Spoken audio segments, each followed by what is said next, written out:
Imagine losing 25 pounds in just 20 days, not from a trendy diet or intense workout, but from the sheer stress of being at the epicenter of a global cyber attack.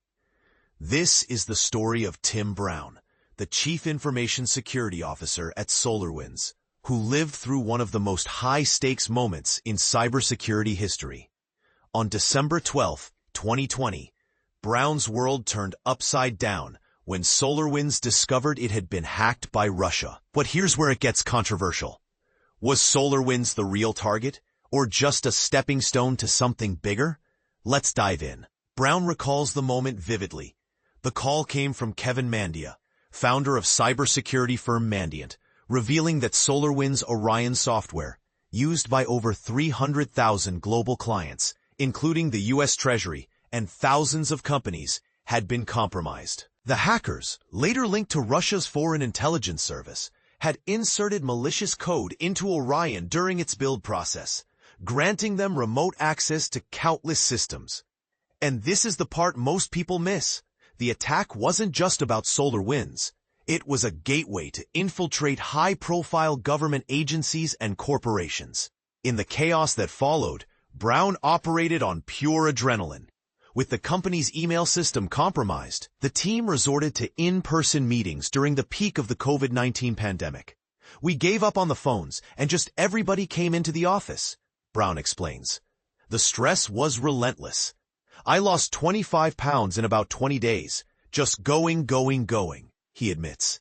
His face appeared on CNN, 60 Minutes, and every major newspaper as he tried to communicate what was safe and what wasn't, in a world suddenly on fire. But here's the controversial question. Did SolarWinds do enough to protect its clients? While the company switched to secure communication tools like Proton Email and Signal, the damage was already done.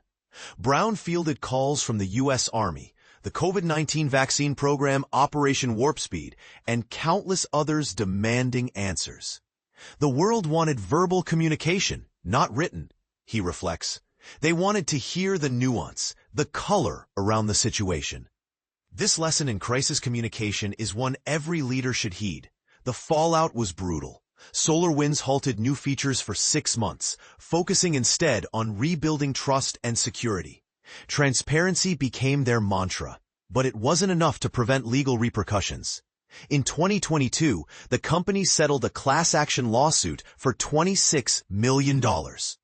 Then, in October 2023, the SEC sued SolarWinds and Brown personally, alleging they misled investors about cybersecurity protections. Is this fair, or is Brown being made a scapegoat for a nation-state attack? The stress took a toll on Brown's health. While in Zurich, he experienced symptoms of a heart attack, shortness of breath, tightness in his chest. I thought I was managing the stress well, he admits. Now, he advocates for companies to provide psychiatric support for employees during such crises. Stress keeps building up, and you don't always realize it until it's too late. As of July, a confidential settlement with the SEC has been proposed but remains pending due to the U.S. government shutdown. Brown has stayed with SolarWinds throughout, driven by a sense of responsibility. It happened on my watch, he says. Leaving wasn't an option until it was done.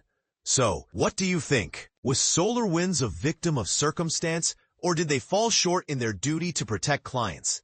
Should individuals like Brown bear the brunt of legal consequences for nation-state attacks? Let's spark a conversation in the comments. This is one debate that's far from over.